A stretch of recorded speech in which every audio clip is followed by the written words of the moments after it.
ঈশান তুলতে তুলতে একটা জায়গায় গিয়ে বসে পড়লো আর বলল, সত্যি করে একটা কথা বলেন তো, আমার কি দোষ ছিল এতে? আমার কি ইচ্ছা করে না নিজের বউকে ভালোবেসে কাছে টেনে নিতে, তাকে আদর করতে? নাকি তাকে কাছে পাওয়ার কোনো অধিকার আমার নেই বলেন? ঈশান, আমি আমি জানি আমার দোষ এটাই যে আমি আপনার জুনিয়র, আপনার দেবর ছিলাম। আপনার থেকে আমার মাত্র 3টা বছরের ডিফারেন্স। তাহলে কেন আপনি আমাকে ভালোবাসতে পারবেন না? কি এমন অন্যায় করেছি আমি যার জন্য আপনি আমাকে স্বামীর অধিকার দিতে পারবেন না? আচ্ছা, আপনার তো সময় নিলে পারেন, তারপরও আপনি সেটা করতে চাইছেন না।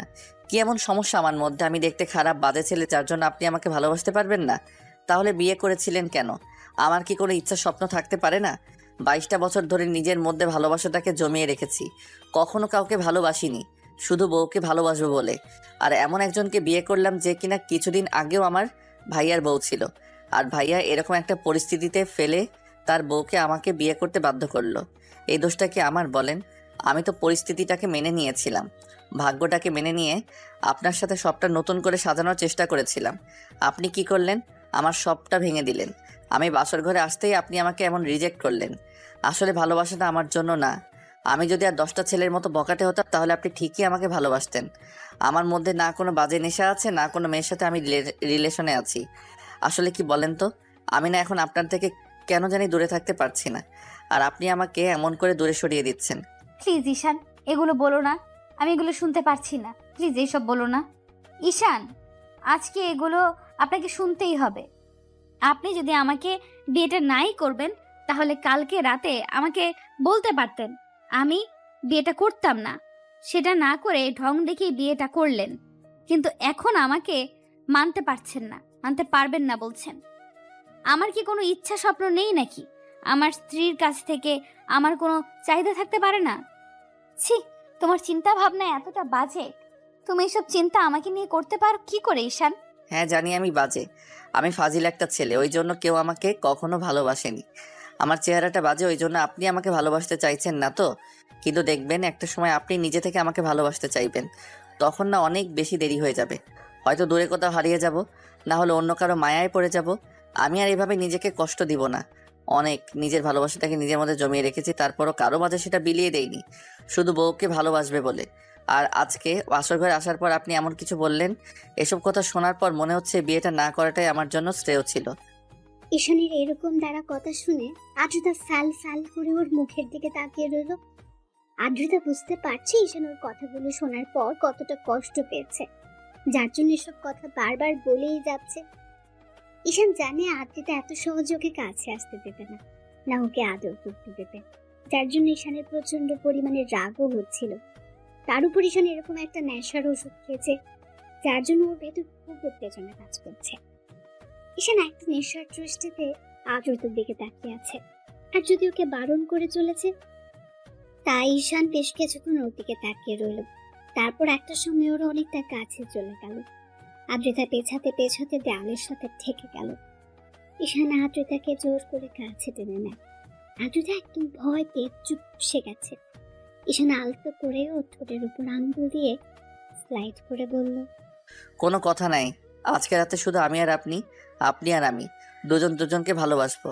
আপনি তো ভাইয়ার আদর পাননি, আজকে দেখবেন আমি আপনাকে কত ভালোভাবে আদর করে দেই। আপনার ভালো লাগবে, প্লিজ আমাকে আটকাবেন না। আর আমি তো আপনার স্বামী, কি করে আটকাবেন আমাকে? আমি জানি আপনি কখনো আমাকে আটকাবেন না। হ্যাঁ, এটা ঠিক যে মেনে নিতে সমস্যা হবে, তারপর আজকে আদর করে দেখেন, আপনি আমাকে ভালোবাসতে শুরু করবেন। ঈশান, প্লিজ আমার সাথে এমন করো না। তুমি জানো আমি তোমার ভাইয়ার বউ ছিলাম, তাহলে তুমি কেন আমার সাথে এমন মিসবিহেভ করছো? তুমি আমাকে একটু সময় দিবে না? প্লিজ এমনটা করো না। আমি জানি তুমি এমনটা কখনোই করবে না। কেন করব না? নিজের বউয়ের সাথে না করলে কার সাথে করব? আর আপনি বারবার ভাইয়ার কথা বলছেন। হ্যাঁ, আপনি তো ভাইয়াকে ভালোবাসতেন না, ভাইয়ার ভালোবাসা পাননি। রিসেন্টলি আপনার ব্রেকআপ হয়েছিল, এজন্য ভাইয়াকে জোরও করেননি আপনার সাথে কিছু করার জন্য। তাহলে আপনি তো আমাকে ভাইয়ার সাথে ডিভোর্স হয়ে যাওয়ার পরেও আপনি কেন ভালোবাসতে পারবেন না বলেন? ঈশানের কথাগুলোতে আদ্রিতা একদম চুপচাপ হয়ে গেল। ওর বলার মতো আর কিছুই নেই। এবার ঈশান ওর ঠোঁট জোড়া আলতো করে আদ্রিতার কপালে ছোঁয়ালো। আদ্রিতা চোখ জোড়া বন্ধ করে নিল। ঈশান ওর সারা মুখে কিস করতে লাগলো, যার জন্য আদ্রিতা ওকে আটকানোর চেষ্টা করলে ঈশান ওর হাতগুলো পেছনের দিকে নিয়ে আটকে দিয়ে তারপর এক হাতে ওর মুখের পাশে রেখে তারপর ওর ঠোঁট জোড়া দখল করে নিল। আদ্রিতা কোনো উপায় না পেয়ে একদম জড়সড় হয়ে গেল। আজকে প্রথম কোনো পুরুষের স্পর্শ আদ্রিতার ঠোঁটে পড়ল। ওর শরীরের মধ্যে যেন এক প্রকার কারেন্ট বয়ে গেল। ও একদম পাথরের মতো দাঁড়িয়ে আছে। ঈশানার ঠোঁটে পাগলের মতো কিস করতে শুরু করেছে। আদ্রিতার নিঃশ্বাস ভারী হয়ে আসছে। ও জানতো না এমন করে ঈশানাকে স্পর্শ করতে শুরু করবে। ঈশানের আব্বু আম্মু আদ্রিতাকে অনেক বুঝিয়েছে আর আদ্রিতাকে বিয়ে করে নিতে বলেছে। আর আদ্রিতা ওর ভাবি হলেও দেখতে অসম্ভব সুন্দরী। তার উপর রিসেন্টলি কয়েকদিন আগে ঈশানের ভাইয়া অন্য একটা মেয়ের সাথে পালিয়ে গেছে।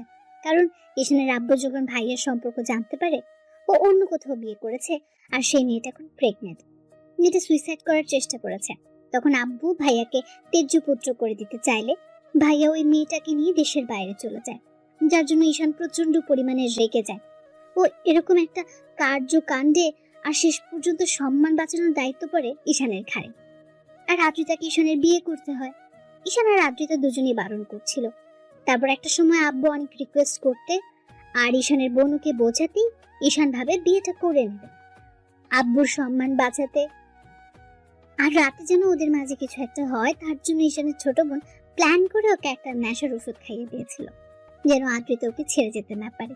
কারণ আদ্রিতা বিয়েতে রাজি ছিল না, শুধু আব্বুর রিকোয়েস্টে রাজি হয়েছিল। ওরা চেয়েছিল ওদের যেন একটা বেবি চলে আসে, সেটা খুব শীঘ্রই।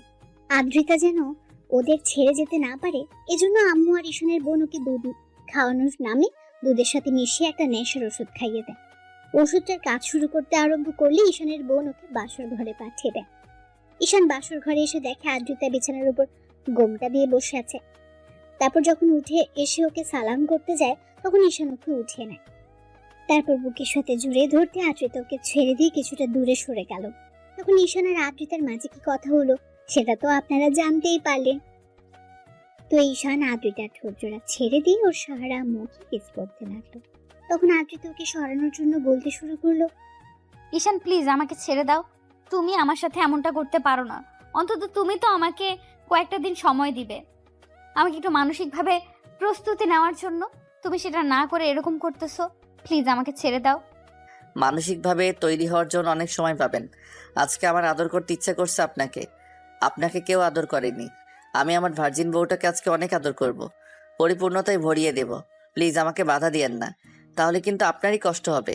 আপনি আমাকে বুকের সাথে জড়িয়ে ধরে রাখেন, আমার সাথে রেসপন্স করেন, দেখেন আপনার ভালো লাগবে। আদ্রিতা কিছু বলে ওঠার আগেই ঈশান ওকে কোলে তুলে নিল, তারপর ব্যাটে শুয়ে দিল। আদ্রিতা কিছু বলার আগেই ঈশান ওর সারা মুখে, নাকে, কানে, গলায় আর ঘাড়ে কিস করতে লাগলো। আর আদ্রিতা ভাবছে এই পাগলটাকে এখন কি করে শান্ত করবে, হয়তো পারবে না। আর এখন ঈশান ওর স্বামী, তাই চাইলে ওকে আটকানো সম্ভব না। আর আদ্রিতা ঈশানের শরীরের উত্তাপে বুঝতে পারছিল ও হয়তো নেশা করে এসেছে। না হলে যে ছেলেটা ওর সাথে ভালোভাবে কথাই বলতে পারতো না সেই ছেলেটাই আজকে ওকে এমন করে স্পর্শ করছে। ঈশান পুরো মাতাল মাতাল হয়ে আছে। আর আদ্রিতা যদি এখন ওকে আটকানোর চেষ্টা করে তাহলে হয়তো প্রচন্ড পরিমাণে রেগে যাবে, তাহলে ঈশান ওর সাথে সবটাই করতে পারে। তাই আদ্রিতা চুপ করে রইল। ঈশানের সুযোগ পেয়ে আদ্রিতাকে আদরের মাত্রা বাড়িয়ে দিল। আদ্রিতার নিঃশ্বাসটা ভারী হয়ে আসছে, ওর বুকটা ক্রমশ ওঠানামা করছিল। আদ্রিতার গরম নিঃশ্বাসের শব্দ ঈশান বুঝতে পারছিল প্রচন্ড পরিমাণে উত্তেজিত হয়ে গেছে। তার উপর প্রথম কোনো পুরুষ ওকে স্পর্শ করছে। ঈশান আদর করতে করতে নিচের দিকে নামতে লাগলো। তারপর হুটহাট করে আদ্রিতার বুকের উপর থেকে শাড়ির আঁচলটা সরিয়ে দিতে ও চোখ জোড়া বন্ধ করে নিল। ঈশান ওর সাথে সাথে আদ্রিতার বুকের উপর ডিপলি কয়েকটা কিস করে দেয়। ঈশানের স্পর্শে আদ্রিতার মধ্যে অজানা এক শিহরণ বয়ে গেল। ও প্রচন্ড পরিমাণে কেঁপে উঠল। আদ্রিতা আর থাকতে না পেরে ঈশানকে বুকে খুব শক্ত করে চেপে ধরল। আদ্রিতা থেকে প্রথম কোনো রেসপন্স পেয়ে ঈশানও বুঝতে পেল এখন আর আদ্রিতা চাইলে ওকে বাধা দিতে পারবে না। তাই ঈশান আদ্রিতার শরীর থেকে সব কাপড়গুলো সরিয়ে দিয়ে কিস করতে লাগলো। ঈশানের প্রতিটা স্পর্শে আদ্রিতা কেঁপে কেঁপে উঠছিল আর দুই হাতে ঈশানের চুলগুলো আঁকড়ে ধরছিল। ও অনেকটা উত্তেজিত হয়ে গিয়েছে। এমন পাগল করার স্পর্শগুলো আদ্রিতা সহ্য করতে না পেরে দাঁত দিয়ে ঠোঁট জোড়া কামড়ে ধরল। আদ্রিতা রেসপন্স না করলে ঈশানকে আর আটকানোর চেষ্টা করছে না। ঈশান পুরো উত্তেজিত হয়ে গেছে। তারপর একটা সময় নিজের শরীর থেকে সবটা খুলে ফেলল। তারপর আদ্রিতাকে আবার আদর করতে শুরু করলো। ঈশানের আদরের মাত্রাটা আস্তে আস্তে দ্বিগুণ হয়ে যাচ্ছে। আদ্রিতা থাকতে না পেরে রেসপন্স দিতে আরম্ভ করলো। তো একটা সময় ঈশান কিস করতে করতে আদ্রিতার নাভির নিচ অব্দি চলে আসে। তারপর নাভির দিকে বেশ কিছুক্ষণ তাকিয়ে রইল। আদ্রিতার কিউটের হট নাভিটা ঈশানকে আরো উত্তেজিত করে দিচ্ছিল। ঈশানের স্পর্শ না পেয়ে আদ্রিতা চোখ খুলল। ঈশান ট্যাপ ট্যাপ করে নাভিটা দিকে তাকিয়ে আছে। এবার ঈশান আদ্রিতার মুখের দিকে তাকালো, তখনও বলল, কি দেখো এমন করে? আপনার নাভিটা না অনেক কিউট আর হট, আর নাভির পাশের তিলটা না এত বেশি হট লাগছে, যার জন্য আদর করে ভরিয়ে দিতে ইচ্ছে হচ্ছে। আদ্রিতা উত্তেজনার ঘরেও ঈশানের কথাতে লজ্জা পেয়ে পুরো লাল হয়ে গেল। ও কিছু বুঝে ওঠার আগে ঈশান নাভিতে নাক ডুবিয়ে দিল। আদ্রিতা এবার ঘন ঘন নিঃশ্বাস ফেলতে লাগলো। ও বারবার ঈশানের চুলগুলো শক্ত করে দুই হাতে খামছে ধরল। পুরো রুমটা জুড়ে শুধু দুজনের নিঃশ্বাসের শব্দটাই ভেসে বেড়াচ্ছে। ঈশান আদ্রিতার নাভিতে কয়েকটা টিপলি কেস করলো, আর সাথে অসংখ্য লাভ বাইট দিল। তাতেই আদ্রিতা ঈশানকে আরো শক্ত করে ওর নাভির সাথে চেপে ধরল। তারপর ঈশানও আর দেরি না করে আদ্রিতাকে ভালোবাসার গভীর স্পর্শ দিতে লাগলো। ওর প্রথম স্পর্শটা পেতে আদ্রিতা একদম শিউরে উঠল, আর ওকে শক্ত করে আঁকড়ে ধরল। আদ্রিতার নখগুলো ঈশানের পিঠে বসে যাচ্ছে, ওদিকে ওর কোনো খেয়ালই নেই। ঈশান শুধু ওকে স্পর্শের উপর স্পর্শ দিয়ে যাচ্ছে, আর পুরো রুমটা জুড়ে শুধু দুষ্টু মিষ্টি কিছু শব্দ ভেসে বেড়াতে লাগলো। আর আদ্রিতা না চাইতে ওর দেবর জুনিয়র মাতাল বরটাকে নিজের বুকের সাথে জড়িয়ে নিল। তারপর একটা সময় ঈশান ক্লান্ত হয়ে আদ্রিতার বুকেই মাথা দিয়ে ওকে জড়িয়ে ধরে ঘুমিয়ে পড়লো।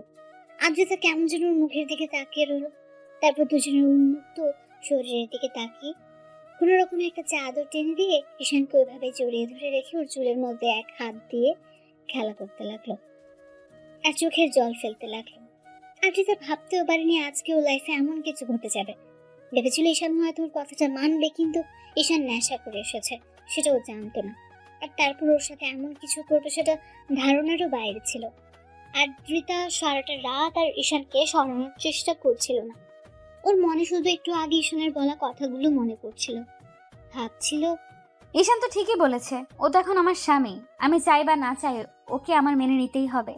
আজকে হোক কালকে হোক, ও তো আমাকে ভালোবাসবেই।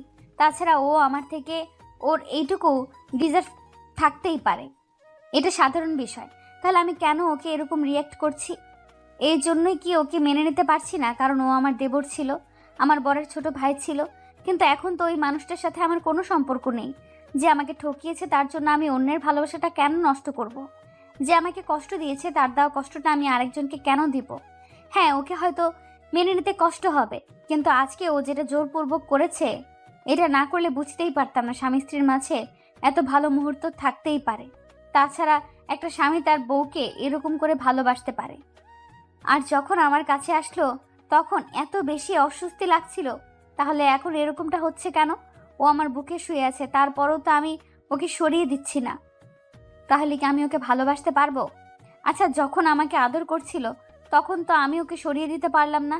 কি করব? আমি তো কিছুই বুঝতে পারছি না। ওকে ভালোবাসতে পারবো নাকি দূরে সরিয়ে দিব? তাছাড়া ও এখন আমার স্বামী, আমি কি করে ওকে দূরে সরিয়ে দিব? তার উপর আব্বু আম্মু আমাকে এত বেশি ভালোবাসে, নিজের মেয়ে ভাবে। আমি কি করে ওকে কষ্ট দিব? যার জন্য এরকম একটা পরিস্থিতিতে ওই বাড়িতে আবারও দ্বিতীয়বার বউ করে এনেছে। তাহলে কেন আমি ওকে মেনে নিতে পারবো না? এত ভালোবাসা যারা আমাকে দিয়েছে তাদের ছেলেকে আমি কি করে কষ্ট দিব? আদ্রিতা এরকম করে ভাবছিল, ওর চোখ দিয়ে পানি পড়ছে। ভাবতে ভাবতে অনেকটা রাত গভীর হয়ে যায়, আর আদ্রিতা ঈশানকে বুকে নিয়ে ঘুমিয়ে পড়ে। পরদিন জানালার গ্লাস ভেদ করে ভোরের মিষ্টি রোদের আলো এসে আদ্রিতার মুখে পড়ল। আদ্রিতার ঘুমটা ভেঙে গেল। ও চোখ জোড়া খুলতেই বুকের উপর কিছু ভারী একটা অনুভব করলো। দেখলো ওকে খুব শক্ত করে জড়িয়ে ধরে রেখেছে, আর বাচ্চাদের মতো ওর বুকে মুখ গুজে আছে। আদ্রিতার মুখে আপনা আপনি একটা হাসি ফুটে উঠলো। আবার পরক্ষণে কালকে রাতের কথা ভাবতেই ওর হাসি মাখা মুখটা লজ্জা একদম লাল হয়ে গেল। খেয়াল করলো ঈশান ওকে এত শক্ত করে জড়িয়ে ধরে রেখেছে, যার জন্য মনে হচ্ছে ওর বুকের মধ্যে ঢুকে যাবে। আদ্রিতা কিছুক্ষণ ওর মুখের দিকে তাকিয়ে রইল। আদ্রিতা বারবার কালকে রাতের কথা ভেবে লজ্জায় পুরো লাল হয়ে যাচ্ছিল, কারণ কালকে রাতে ঈশান ওকে এত বেশি আদর করেছে যেটা আদ্রিতার কল্পনাতেও ছিল না। ঈশান ওকে এত বেশি গভীরভাবে স্পর্শ করেছিল যে মুহূর্তটাকে আদ্রিতা কখনোই ভুলতে পারবে না।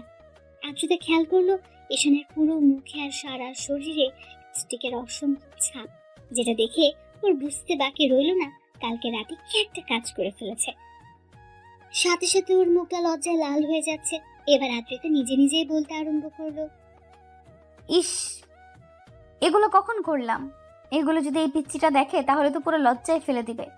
ও তো প্রশ্নের উপর প্রশ্ন করেই চলবে, বলবে আমি ওকে ভালোবাসি না, তাহলে ও আমাকে স্পর্শ করলে তখন ওকে আটকে দিলাম না কেন। এসব বলে বলে তো পিচ্চিটা আমাকে লজ্জায় পুরো শেষ করে দিবে। কি করে পারলাম আমি এমন একটা কাজ করতে? আদ্রিতা কথাগুলো ভাবছে আর লজ্জা মাখা হাসি দিচ্ছে। আবার পরক্ষণে ওদের কয়েকদিন আগেরকার সম্পর্কের কথাটা ভেবে মুখটা কালো হয়ে গেল। আর কালকে রাতে ঈশান যে ওকে জোরপূর্বক কাছে টেনে নিয়েছে সেটা ভেবে আদ্রিতা কিছুক্ষণ চুপ করে রইল। ঈশান ঘুমিয়ে আছে আর আদ্রিতার মনে হলো এখন ফ্রেশ হওয়া দরকার। প্রায় 8টা বেজে যাচ্ছে কিন্তু পিচ্চিটা ওকে যাচ্ছেই না। তাই আদ্রিতা ঈশানকে একটু ধাক্কা দিয়ে ডাকতে লাগলো, ঈশান, এই ঈশান ওঠো, অনেক বেলা হয়ে গেছে, এখন ছাড়ো আমাকে। আদ্রিতার ডাকাডাকিতে ঈশান তো উঠলোই না, বরং ওকে একটু ধাক্কা দিতে ঈশান চোখ মুখ কুঁচকে ওকে আরো শক্ত করে জড়িয়ে ধরলো। ঈশানের এমন কর্মকাণ্ডে আদ্রিতা এবার ফিক করে হেসে দিল। ঈশানের মুখটা একদম বাচ্চাদের মতো লাগছিল, তার উপর লিপস্টিকের অসংখ্য ছাপে মুখটা পুরো রাজ হয়ে গেছে। আদ্রিতা বারবার ওকে ডাকতে লাগলো।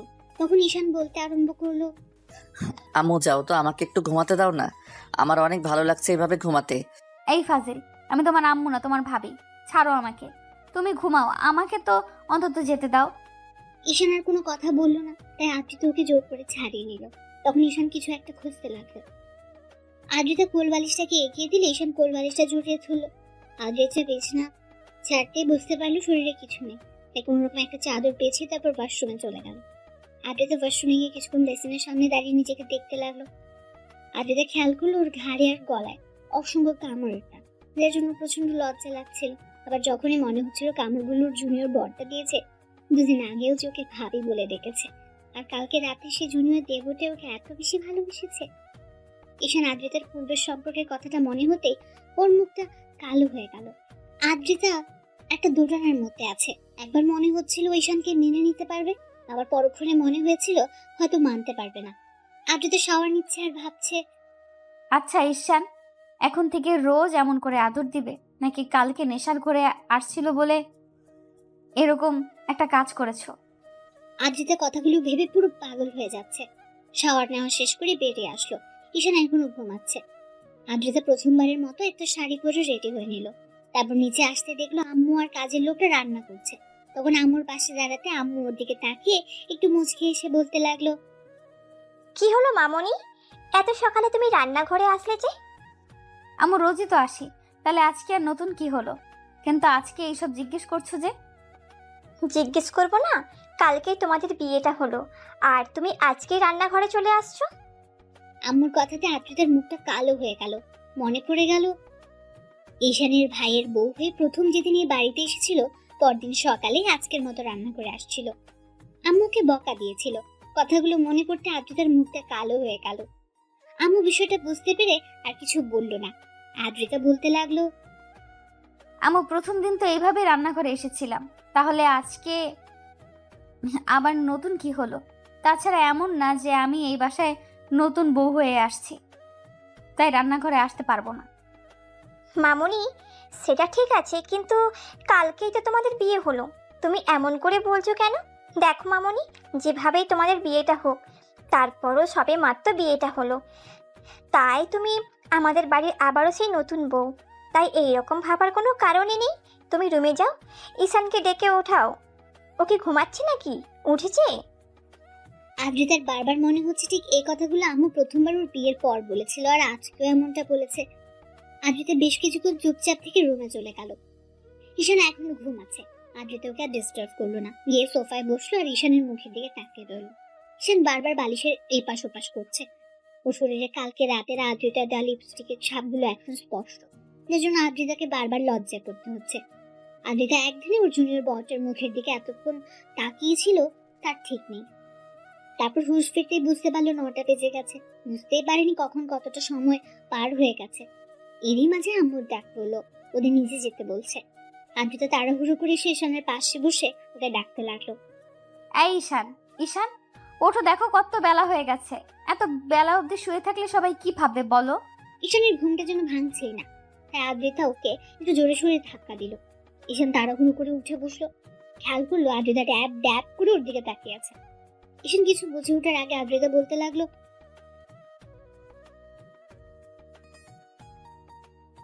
কি হবে মানে? একটু কি ঘুমাতেও দিবেন না? আমি এই বেডে কেন? আর আপনি এখানে কি করছেন? হ্যাঁ, এখন তো ভুলে যাবেই। অন্তত এইটুকু তো মনে আছে কালকে আমাদের বিয়ে হয়েছে, নাকি এখন আবার আমাকে ভাবি বলে ডাকবে? আদ্রিতার এরকম দ্বারা কথাতে ঈশানের মনে পড়তে লাগলো কালকে তো ওদের বিয়ে হয়েছে। তারপর বিয়ের পর থেকে রাতে বাসর ঘরে আসা পর্যন্ত কি কি হয়েছিল সবই মনে করতে রাখলো। এখনো ঈশানের মাথাটা ঝিমঝিম করছে। বেশ কিছুক্ষণ ওর ভাবি বউয়ের সামনে বসে তার মুখের দিকে তাকিয়ে রইল। আদ্রিতা রাগী মুড নিয়ে বলতে লাগলো, কাল রাতে অনেক নাটক দেখিয়েছো, এখন আর কোনো নাটক দেখাতে হবে না। ওঠো, যাও গোসল করে আসো। আম্মু আমাদের নিচে যেতে বলেছে। কেন গোসল করতে হবে কেন? ঢং না দেখিয়ে একবার ওয়াশরুমে গিয়ে নিজেকে আয়নায় দেখো, বুঝতে পারবে কেন গোসল করতে হবে। আদ্রিতা কথা বলে মুচকি হাসলো। তখন ঈশান নিজের শরীরের দিকে তাকালো, আর যেটা দেখলো সেটা দেখার জন্য মোটেও প্রস্তুত ছিল না। ঈশান চাদরটা একটু শরীর থেকে সরিয়ে দেখলো অসংখ্য লিপস্টিকের ছাপ লেগে আছে, তার উপর শরীরে কিছু নেই। ঈশান সাথে সাথে চাদর দিয়ে নিজেকে ঢেকে ফেললো। আদ্রিতা আবার একটা ডেভিল হাসি দিতে ঈশান দৌড়ে ওয়াশরুমে ঢুকে পড়লো। তারপর বেসিনের সামনে দাঁড়িয়ে খেয়াল করলো ওর পুরো শরীর লিপস্টিকের অসংখ্য ছাপ, ও পুরো লাল হয়ে আছে। ঈশান বলতে আরম্ভ করলো, আল্লাহ, কালকে রাতে কি একটা কাজ করে ফেলেছি। এসব কখন করলাম আমি? আর উনি বা আমার কাছে আসলো কখন? বিয়ে তো হয়েছিল সেটা মনে আছে। তারপর রুমে যখন আসলাম কেমন যেন মাথাটা ঝিমঝিম করছিল, তারপর তো আর কিছু মনে নেই। ঈশান অনেকক্ষণ যাবৎ মনে করার চেষ্টা করলো কিন্তু পারলো না। তারপর শাওয়ার নিয়ে বের হতে খেয়াল করলো আদ্রিতা ওর জন্য ড্রেস নিয়ে বসে আছে। ঈশান হাসতে লাগলো। আদ্রিতা ট্যাপ ট্যাপ করে ওর দিকে তাকিয়ে আছে। ঈশান নিজের দিকে খেয়াল করলো ওর বুকের লোমগুলো থেকে পানি পড়ছে, যার জন্য আদ্রিতা ঘোর লাগা দৃষ্টিতে ওর দিকে তাকিয়ে আছে। ঈশান একটু লজ্জা পেয়ে গেল আর বলতে আরম্ভ করলো, কি দেখেন এমন করে? কি আর দেখবো, কালকে রাত্রি তো সবটাই দেখে নিয়েছি, আর তুমিও সবটা দেখে নিয়েছো। এখন আবার নতুন করে কি দেখার আছে? মানে কি বোঝাতে চাইছেন কি আপনি? আমি কিন্তু কিছু করিনি। তুমিই করেছো, এখন নাটক করো না তো। আচ্ছা সত্যি করে একটা কথা বলো তো, কালকে রাত্রে কি খেয়েছিলে? কি হয়েছিল তোমার? ওরকম মাতলামি করছিলে কেন? আদ্রিতার মুখে এমন কথা শুনে ঈশান ধপাস করে বিছানায় বসে পড়ল। ওর মনে হতে লাগলো যে হয়তো কিছু একটা খেয়েছিল। ঈশান ভাবতে লাগলো কি খেয়েছিল। তারপর হুটহাট করে মনে হতে লাগলো যে রুমে আসার আগে ওর বোন ওকে এক গ্লাস দুধ খাইয়ে দিয়েছিল, আর দুধের সাথে হয়তো কিছু একটা ছিল, কারণ দুধটা খাওয়ার পর থেকে মাথাটা কেমন ঝিমঝিম করছিল। ঈশানের মনে হতে লাগলো শেষ পর্যন্ত ছোট বোন ওর সাথে এমনটা করলো। তাই ঈশান বেশ কিছুক্ষণ বসে থেকে বলতে লাগলো, আসলে কালকে একটু ড্রিঙ্কস করেছিলাম, ওই জন্য হয়তো এরকমটা হয়েছে। ছি, কি বলো এগুলা? তুমি আবার ছাইপাশ খাওয়া শুরু করেছো কবে থেকে? দেখো, কালকে যেটা করেছো করেছো, ভুল করেও কিন্তু এইসব খেয়ে আমার কাছে আসবে না। আদ্রিতা কথাগুলো রাগী মুড নিয়ে বলল, যার জন্য ঈশানের হুটহাট করে মনে হলো কালকে রাতে হয়তো ওদের মাঝে কিছু একটা হয়েছে, না হলে আদ্রিতা ওর সাথে কেমন অধিকার খাটাতে শুরু করেছে। তার উপর শরীরে লিপস্টিকের ছাপ দেখেই ঈশান বুঝে গেছে কিছু একটা হয়েছে, আর যেটা হয়েছে সেটা ঈশান হয়তো মনে করতে পারছে না, কিন্তু খুব গভীর একটা সম্পর্ক ওদের মাঝে স্থাপন হয়েছে। তাই ঈশান বলতে লাগলো, আচ্ছা ঠিক আছে, ওগুলো খেয়ে আসবো না, এমনি তো আপনার কাছে আসতেই পারি তাই না? বলে ঈশান একটু মুচকি হাসলো। তখন আদ্রিতা কেমন যেন ওর দিকে তাকিয়ে রইল। তো আদ্রিতা লজ্জায় আর কথা বলতে পারলো না। ঈশান রেডি হয়ে নিচে চলে গেল, আদ্রিতাও পেছন পেছন গেল। তারপর সিঁড়ির কাছে আসতে দুজন একসাথে নামলো। দুজন খাবার টেবিলের সামনে আসলো। ঈশান চেয়ার টেনে বসলো, আর আদ্রিতাকে দাঁড়িয়ে থাকতে দেখে আম্মু ওকে ইশারা ঈশানের পাশে বসতে বলল। আদ্রিতাও বসলো। এবার ঈশান খেয়াল করলো ওর ছোট বোন মিহি কেমন করে যেন ওদের দিকে তাকিয়ে আছে আর মুচকি মুচকি হাসছে। তখন ঈশান ভাবলো, কি মনে করেছিস আমি কিছুই বুঝতে পারিনি? তোর জন্য সব হয়েছে। তুই উল্টাপাল্টা জিনিস খাইয়ে দিয়েছিস আমাকে, আর যার জন্য ভাবির সাথে আমি এমন একটা কাজ করেছি। কি লজ্জায় পড়তে হলো। যতই উনি আমার বউ হোক, কিন্তু প্রথম দিনে এরকম একটা কাজ করে ফেললাম। হয়তো জোরপূর্বক ওনার সাথে সবটা করেছি, যার জন্য উনি এমন রাগ দেখাচ্ছে। তো সবাই খাওয়া শুরু করলে আম্মু বলতে আরম্ভ করলো, আপু শোনো, খাওয়া দাওয়া করে কোথাও বের হতে হবে না। তুমি এক কাজ করো, আদ্রিতা মামুনিকে নিয়ে শ্বশুর বাড়ি থেকে ঘুরে আসো। শ্বশুরবাড়ির কথাটা শুনে ঈশান বিষম খেলো আর কাশতে আরম্ভ করলো। তখন আদ্রিতা তাড়াহুড়ো করে ওর দিকে 1 গ্লাস পানি এগিয়ে দিতে লাগলো।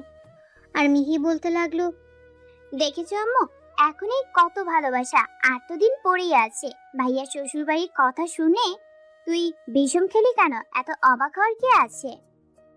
আদ্রিতা ঈশানকে পানি খাওয়াতে ব্যস্ত ছিল। ঈশান পানিটা খেয়ে মিহির দিকে রাগী চোখে তাকিয়ে রইলো। তখন আম্মু বলল, আমি বলছি যে বিয়ের দ্বিতীয় দিন তো শ্বশুর বাড়িতে থাকতে হয়, তাই না? তাহলে যাবে না কেন?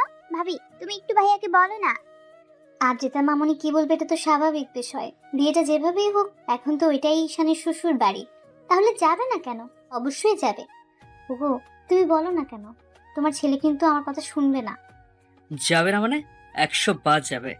আর আবু আগের বাসা থেকে বের হবে না। আমি খুব ভালো করে জানি বিয়ের জন্য তুমি এই কয়দিন বাসা থেকে বের হওনি, যার জন্য হাসফাস করছো। খাওয়া দাওয়া করে হয়তো বেরোনোর চিন্তা ভাবনা নিয়েছো।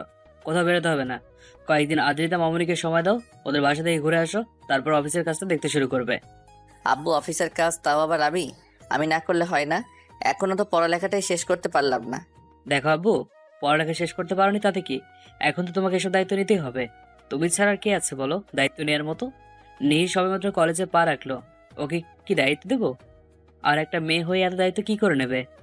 আব্বু, আমি তো বলিনি ছোট বোনকে সব দায়িত্ব দিতে। মেয়ে হয়ে কেনই বা এই দায়িত্ব নিবে? তাহলে সেটাই যেন হয়। তোমাকে আব্বু যেটা বলেছে সেটাই শোনো। আর ভাবিকে নিয়ে আজকে ঘুরে আসবে, কেমন? আমরা খুব শীঘ্রই একটা পুচকু দেখতে চাই, যে আমাকে পপি বলে ডাকবে। মিহির এরকম বেফাস কথা শুনে ঈশান আবারও কাশতে আরম্ভ করলো। এবার আদ্রিতা লজ্জা পেয়ে দৌড়ে সেখান থেকে চলে গেল। তখন আম্মু বলতে আরম্ভ করলো, ফাজিল মেয়ে, সবার সামনে কিভাবে কথা বলতে হয় শেখুনি, তাই না? আমি খারাপ আবার কি বললাম? আম্মু, তোমাদের কি ইচ্ছা করে না নাতি নাতনির মুখ দেখতে? তোমাদের না হয় ইচ্ছা করে না, কিন্তু আমার তো পপি হতে ইচ্ছা করে, তাই না? আম্মু, তোমার মেয়েটাকে একটু বোঝাও, কি সব উল্টাপাল্টা কথা বলতে শুরু করে দিয়েছে। ও তো ঠিকই বলেছে। আর কতদিন এভাবে থাকবে?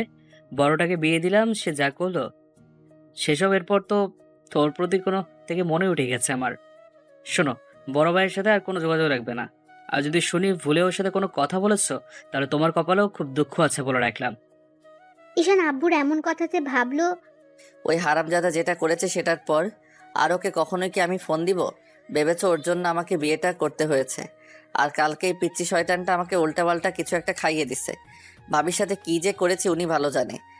ঈশান খাওয়া দাওয়া শেষ করে আব্বু আম্মুর কথা মতো রুমে আসলো। খেয়াল করলো ফোনে কথা বলছে। তখন ঈশান বেশ কিছুক্ষণ ওর দিকে তাকিয়ে থেকে ব্যালকনিতে গিয়ে দাঁড়ালো।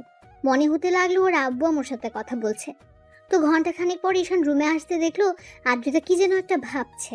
তখন সবাই বসে বলতে লাগলো, আপনার কি মনে হয় বাসায় যেতেই হবে? এখানে মনে হওয়ার কি আছে? আব্বু আম্মু অলরেডি ফোন করে দিয়েছে, বলেছে তোমাকে নিয়ে যেতে। এতে আবার মনে হওয়ার কি আছে? দেখো, আব্বু আম্মুর সামনে কোনো সিন ক্রিয়েট করো না। তাছাড়া বিয়েটা হয়েছে, মেনে নেওয়ার চেষ্টা করো। আদ্রিতার মুখ থেকে এরকম কথা শুনে ঈশান অবাক হয়ে ওদিকে তাকিয়ে রইল। তারপর একটু হেসে বলতে আরম্ভ করলো, এসব আমাকে না বলে নিজেকে বোঝান। আপনি ঠিক থাকলেই সব ঠিক। আমি জানি আপনার মেনে নিতে সমস্যা হবে, সেখানে উল্টো আমাকে বলছেন এগুলো। আপনি কি কখনো আমাকে মন থেকে স্বামী হিসেবে মেনে নিতে পারবেন বলেন? ঈশানের এরকম দাঁড়া কথাতে আদ্রিতা মাথা নিচু করে নিল। তাই ঈশান আর ওকে বিব্রত করলো না। দুপুরে খাওয়া দাওয়া করে আদ্রিতাদের বাসার উদ্দেশ্যে বেরিয়ে পড়লো। তারপর পৌঁছে কলিং বেল দিতেই আম্মু দরজা খুলে দিলে। দুজনেই আব্বু আম্মুর সাথে বেশ কিছুক্ষণ কথা বলল।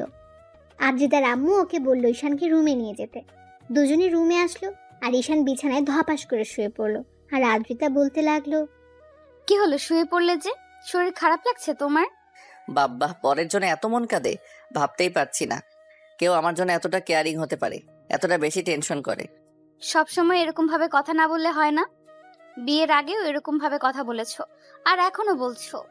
বিয়ের আগে আবার এসব কথা কখন বললাম? তাছাড়া বিয়ের আগের ঘটনা আর এখনকার ঘটনা তো আলাদা, তাই না? তখন আপনি আমার ভাবি ছিলেন আর আমি দেবর, আর এখন তো আমরা স্বামী স্ত্রী।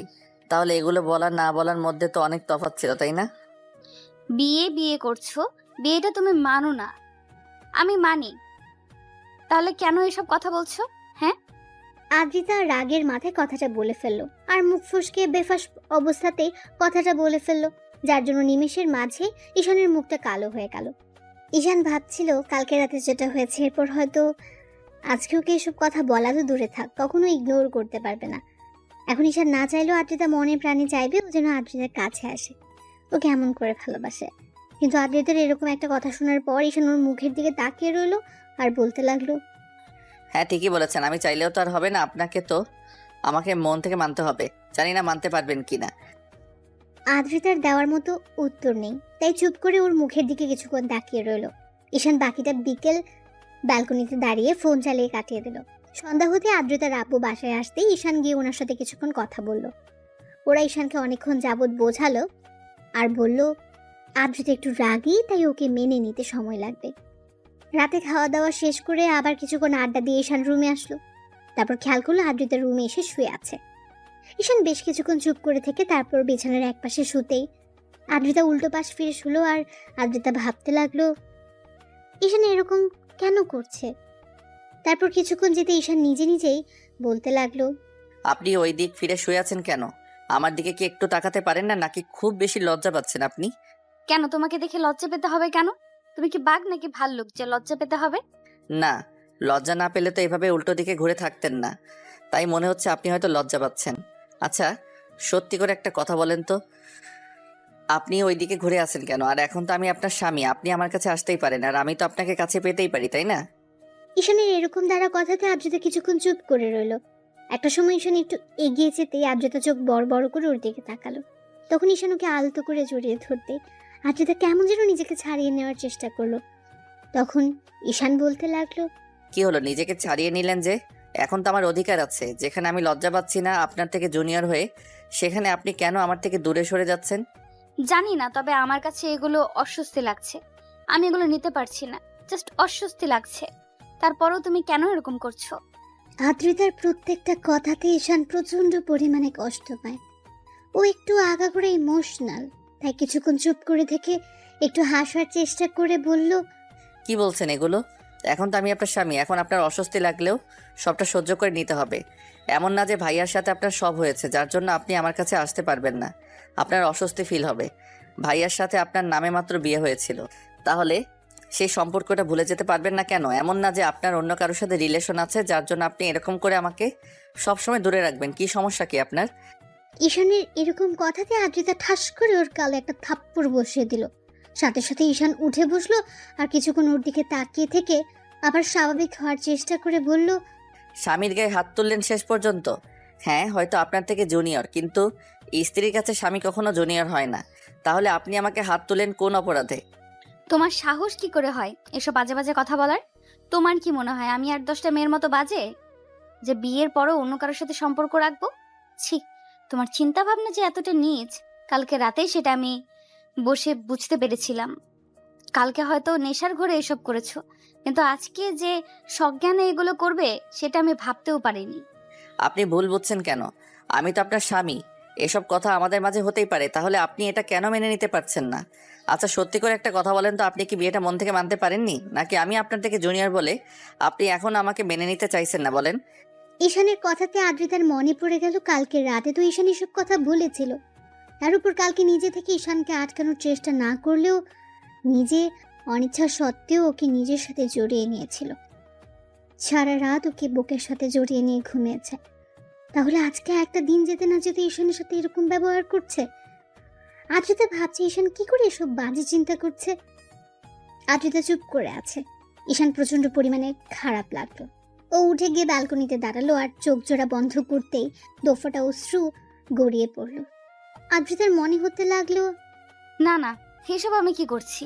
ওকে ভালোবাসতে পারি না, কিন্তু ওকে কষ্ট দেওয়াটা আমার পক্ষে অন্যায়। তাছাড়া ও হয়তো আস্তে আস্তে আমার প্রতি দুর্বল হচ্ছে, আর কালকে ও আমায় বিয়ে করে নিয়েছে। আমি তো এখন ওর স্ত্রী, তাহলে কি করে ওকে এমন করে গায়ে হাত তুলতে পারলাম? এত ভাবনা চিন্তার পরেও আজকে আমি ওর গায়ে হাত তুললাম, এটা আমি কি করে করতে পারলাম? অর্ধেক রাত অবধি ঈশান ব্যালকনিতে দাঁড়িয়ে কাটিয়ে দিল। তারপর রুমে এসে কোনো রকমে বিছানার একপাশে শুয়ে পড়ল। সকালে ঈশানের ঘুম ভাঙতে খেয়াল করলো আদ্রিতা ওর বুকে মুখ গুজে শুয়ে আছে। এমন কিছু দেখে ঈশান অবাক চোখে ওর দিকে তাকিয়ে রইল। তারপর আদ্রিতার ঘুম ভাঙলো, দেখলো ঈশান ড্যাব ড্যাব করে তাকিয়ে আছে। আদ্রিতা তাড়াহুড়ো করে উঠে বসলো। এত লজ্জা পাওয়ার কি আছে? নিজের স্বামীর বুকে এত মাথা রেখে ঘুমিয়েছিলেন, তাহলে লজ্জা পাওয়ার কি আছে? দেখেন, এখন থেকে হয়তো আপনার একটু সমস্যা হবে আমাকে মেনে নিতে, কিন্তু আস্তে আস্তে ঠিক হয়ে যাবে, তাই এত লজ্জা পাওয়ার কিছু নেই। আদ্রিতা কিছু না বলে ওয়াশরুমের দিকে চলে গেল। ঈশান মুচকি মুচকি হাসতে লাগলো। এভাবে পুরো 5-6 দিন আদ্রিতার বাসায় ওর আব্বু আম্মুর কথাতে কাটিয়ে বাসায় ফিরলো। বাসায় ফিরে একটা দিন রেস্ট নিয়ে আব্বু ঈশানকে অফিসে যেতে বলল। তো পরদিন সকাল থেকে অফিসে যাবে ভেবে ঈশান তাড়াহুড়ো করে শুয়ে পড়ে। একটু পর আদ্রিতা এসে পাশে শুতে ঈশান ওর দিকে ফিরলো। সাথে সাথে আদ্রিতা একটু সরে যেতে গেলে ঈশান ওকে টান দিয়ে নিজের কাছে টেনে নিল। তারপর ওকে বুকের সাথে শক্ত করে জড়িয়ে ধরতেই আদ্রিতা ওকে ছাড়িয়ে নেওয়ার চেষ্টা করলে ঈশান বলতে লাগলো, ভালো না বাসতে পারেন, ইগনোরটা অন্তত করিয়েন না। সেদিন রাতের পর থেকে আমি আপনার স্পর্শগুলো এখনো ফিল করতে পারি। আপনি আমাকে ভালো না বাসেন, কিন্তু আমি আপনাকে যেমন করে ভালোবাসতে চাই আমাকে তেমন করে সুযোগ দেন। আমি কি সেই সুযোগটা পাবো না আপনার থেকে? আদ্রিতা তারপর ঈশানকে ছাড়িয়ে নেওয়ার চেষ্টা করলে ঈশান বুঝতে পারলো ওর অস্বস্তি ফিল হচ্ছে, তাই ঈশান ওকে ছেড়ে দেয়। আদ্রিতা কিছুক্ষণ ওর দিকে তাকিয়ে থেকে বেজটা ছেড়ে উঠে গেল। এবার ঈশানের নিজের উপরে রাগ হচ্ছিল। তখন উঠে ওয়াশরুমে গিয়ে চোখে মুখে পানি দিল। তারপর বাসা থেকে বেরিয়ে যেতে গেলে আদ্রিতা ওকে বারবার ডাকলো। ঈশান দাঁড়ালো না, খুব রাগ হচ্ছে আজকে। যে মেয়েটাকে বিয়ে করলো সে হয়তো ওর ভাবি ছিল, কিন্তু এখন তো ওর বউ। তাহলে আব্বু আম্মুর কথা দিয়ে তাকে মেনে নেওয়ার চেষ্টা করাটা কি ওর জন্য অপরাধ ছিল? কথাগুলো ভাবতে খুব রাগ হচ্ছিল। সারাটা রাত সে বাসায় ফেরলো না। অন্যদিকে টেনশন হচ্ছিল যে এমন করে ওকে ইগনোর করাটা ঠিক হয়নি। পরদিন সকালে ঈশান বাসায় ফিরতে কলিং বেল দিতেই আদ্রিতা তাড়াহুড়ো করে উঠে গিয়ে দরজা খুলে দিল। এমন কিছু দেখে শুনে ঈশান অবাক হয়ে গেল, আর ঈশানকে কোনো প্রশ্ন করার আগে ওর রুমের দিকে চলে গেল। ওর পেছন পেছন গেল। ঈশান গিয়ে কোনো রকমে বিছানায় গিয়ে গায়ে এলিয়ে দিতে আদ্রিতা বলতে লাগলো, এই সারা রাত কোথায় ছিলে তুমি? তোমাকে কতবার কল করেছি, একটাবার দেখো। যেখানে থাকি আপনাকে অত টেনশন করতে হবে না, এত ভালোবাসা দেখাতে হবে না। যেটা সত্যি নয় সেটা দেখে কি লাভ বলেন? ঈশানের কথাতে আদ্রিতা মাথা নিচু করে নিল। ঈশান কিছুক্ষণ চুপ ব্রেস্ট নিয়ে তারপর অফিস টাইম হতেই কোনো রকমে রেডি হয়ে খাওয়া দাওয়া করে বেরিয়ে পড়লো। আর আদ্রিতাকে একটাবার বলেও গেল না, যার জন্য ওর মন খারাপ হলো। আবার পরক্ষণে মনে হলো ও তো ঈশানকে কাছে আসতে দিতে চায় না, তার উপর স্বামী হিসেবে মানেই না। সেদিন রাতে হয়তো জোর করে তার কাছে এসেছিল, কিন্তু সেদিনের পর থেকে আর ঈশানকে তেমন করে কাছে টেনে নিতে পারেনি। ওই রাতে ওদের মাঝে যাওয়া হয়েছিল, তারপর আর কখনো ঈশান ওকে জোর করেনি, কিংবা আদ্রিতার কাছেও আসেনি। ঈশান অফিসে গিয়ে কোনো কাজে মনোযোগ দিতে পারছিল না। বারবার আদ্রিতার কথা, অবহেলার কথাগুলো মনে হচ্ছিল। ঈশান চুপচাপ বসে রইল। তারপর দুপুর টাইম হতো অফিস ছেড়ে বেরিয়ে গেল। কিছুক্ষণ একটা নদীর পাড়ে বসে একা একা কথাগুলো ভাবলো। মাঝে ঈশানের বন্ধু রাজ ওকে কল করলো। তখন রিসিভ করে বলতে লাগলো, নদীর পাড়ে আসি, চলে আয়, আর প্রশ্ন করিস না। ঈশান কলটা কেটে দিল। তো 15 মিনিট পরে রাজ আসলো। ঈশান অন্যমনস্ক হয়ে বসে আছে, গায়ে অফিসের ড্রেস। রাজ গিয়ে ঈশানের পাশে বসলো। ঈশান একবার ওর দিকে তাকালো। তখন রাজ বলতে আরম্ভ করলো, বুঝতে পারছি কোনো এক কারণে মন খারাপ। তো বল, মন খারাপের কারণটা কিভাবে? ঈশান হ্যাঁ সূচক উত্তর দিল। তখন রাজ চুপ করে থেকে আবার জিজ্ঞেস করলো, চুপ করে থাকিস না, যেটা হয়েছে সেটা আমাকে বল। আমি জানি ভাবি হয়তো তোকে মেনে নিতে সময় নেবে, একটু ইগনোর করবে, তার জন্য মন খারাপ করে থাকলে হয়? তোকে একটু বেশি বেশি ভালোবাসা দেখাতে হবে। তুইও যদি মন খারাপ করে থাকিস কিংবা রাগ করে ভাবির থেকে দূরে সরে যাস, তাহলে দেখবি কখনোই তোরা এক হতে পারবি না। ঈশান বিয়ের রাতের ঘটনাগুলো রাজকে খুলে বলল। তারপর থেকে ওকে ইগনোর করছে সবটাই বলল। এই সামান্য বিষয় নিয়ে মন খারাপ করে থাকলে হবে? তোকে ভাবির কাছে যেতে হবে, জোর করে হলেও ভালোবাসাটা বোঝাতে হবে। হয়তো তোর বড় ভাইয়ের বউ ছিল, ওই জন্য এখন তোকে মেনে নিতে সময় লাগবে, কিন্তু সেদিন রাতে তো তোকে বাধা দিতে পারেনি। তুই তো বুঝতে পেরেছিস তোদের মাঝে কিছু একটা হয়েছে, তাহলে সমস্যা কোথায়? তুই আরো চেষ্টা কর, ওনাকে বারবার কাছে টেনে নে। তারপর তোর স্পর্শগুলো যখন ওনার কাছে অনেক বেশি ভালো লাগবে, তখন তোকে দূরে সরাতে পারবে না। হয়তো লজ্জার কারণে তোকে কাছে টেনে নিতে পারবে না, কিন্তু তুই যখন ওনার কাছে যাবি তখন তোকে দূরে সরিয়ে দিতে পারবে না। রাজের সাথে ঈশান অনেকক্ষণ যাবত আড্ডা দিল। তারপর বিকেল হতেই বাসায় চলে গেল। বাসায় ফিরে ফ্রেশ হয়ে রুমে আসলো। ব্যালকনিতে আদ্রিতা দাঁড়িয়ে আছে। ওকে দেখে ঈশানের মাথায় একটু শয়তানি বুদ্ধি চাপলো। আর রাজের কথায় মনে হতে লাগলো, উনি যতই আমাকে ইগনোর করুক তাতে কি, একটা সময় তো দেবর ছিলাম, ওই জন্যই হয়তো রাজের কথাটাই ঠিক যে আমাকে কাছে টেনে নিতে চাইছে না, কিন্তু কতদিন দূরে সরিয়ে রাখতে পারে সেটাও আমি দেখে নিব। ঈশান মুচকি মুচকি হাসছে আর কথাগুলো ভাবছে। এর মাঝে খেয়াল করলো বাতাসের শাড়িটা আদ্রিতার প্যাটের উপর থেকে সরে যাচ্ছে, যার জন্য ওর উন্মুক্ত কোমরটা বেশ ভালোভাবে দেখা যাচ্ছে। ঈশান নিজেকে আটকে রাখতে পারলো না, আদ্রিতার কাছে গিয়ে দাঁড়ালো, তারপর পেছন থেকে ঝাপটে জড়িয়ে ধরে ওর প্যাটের উপর 2 হাত রেখে তারপর চুলে মুখ গুজে দিল। আদ্রিতার সাথে সাথে চমকে উঠলো, তারপর ঈশানকে ছাড়িয়ে নিয়ে ওর দিকে একবার তাকাতে ঈশান হুটহাট করে ওর কপালে একটা চুমু দিয়ে দিল। তারপর আবারও ওইভাবে পেছন থেকে জড়িয়ে ধরতে আদ্রিতা বলতে লাগলো, ঈশান কি কি- কি করছোটা কি? প্লিজ ছাড়ো আমাকে। আর কতবার নিজেকে ছাড়িয়ে নেবেন? আর কতবারই বা নিজেকে আমার থেকে দূরে সরিয়ে দিবেন বলেন? আমি কি আপনার ভালোবাসাটা কখনোই পাবো না? আপনি আমাকে ভালো না বাসেন, আমি তো বাসি। আমাকে নিজের মতো করে বাঁচতে দেন। স্বামী কষ্ট পেলে সেই কষ্টটার জন্য স্ত্রীকে উপরওয়ালার কাছে কিন্তু জবাবদিহিতা করতে হবে, সেটা জানেন তো? তাই আমাকে দূরে সরানোর চেষ্টা করবেন না, তাতে আমি কষ্ট পাবো। ঈশান বোঝার আমি জানি আপনি আমাকে স্বামী হিসেবে মানেন না, আমাকে বিয়েটা করতে চাইছিলেন না।